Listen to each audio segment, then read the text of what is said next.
Hi, I'm Evan Morris, and I'm here to explain to you the gas law units and how to convert them. Our givens here today that we will be explaining are 1 ATM equals 101.325 kPa, 1 ATM equals 760 mmHg, and 1 kPa equals 1,000 pascals.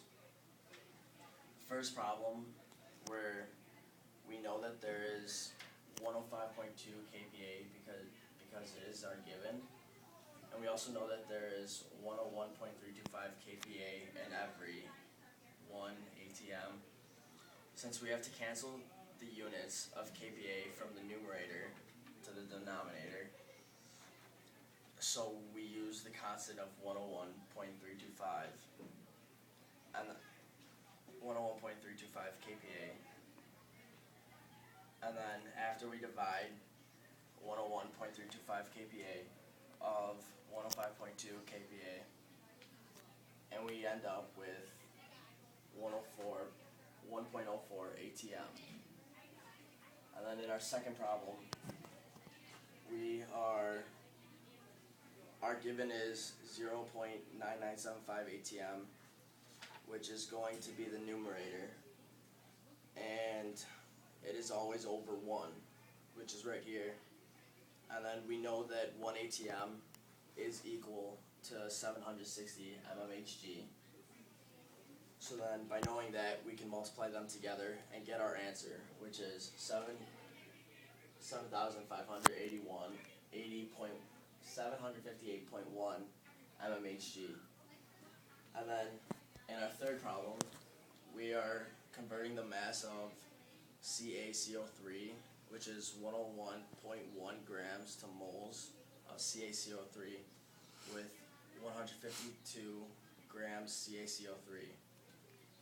And what we're going to do is, anytime you go from grams to moles, you always state your given first, and then we always put 1 mole over the molar mass of the chemical, which is here. And then by finding those numbers, you then multiply 152 CaCO3 to 1 mole over the molar mass of the chemical, which is 101.1 grams of CaCO3.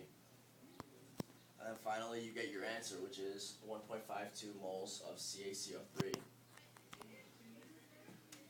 And then to start off the next problems, Mohammed Abed is going to explain to you all of them.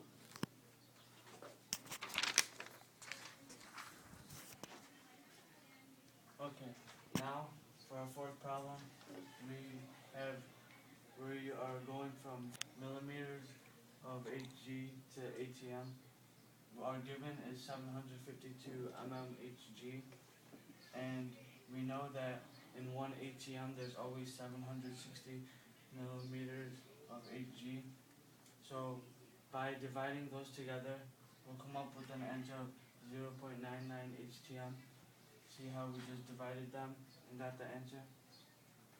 For the fifth problem, we're going to go from degrees Celsius to kelvins.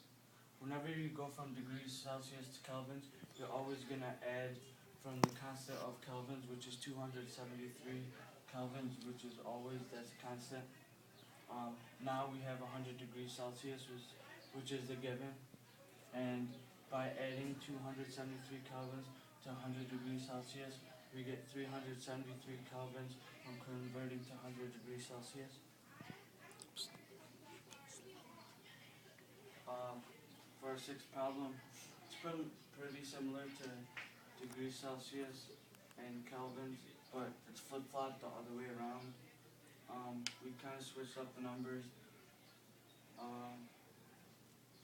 This problem we're going to convert from kelvins to degrees Celsius, which is the opposite. The temperature in this problem is 473 degrees Celsius, which is our given.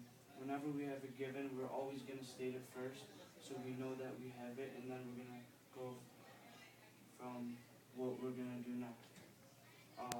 Since our given is 473 degrees Celsius, we use 473 degrees Celsius, subtracting notice how this is subtraction and that's addition. They're always the opposite. From going from degrees Celsius to Kelvins, you're adding. From going from Kelvins to degrees Celsius, you're subtracting.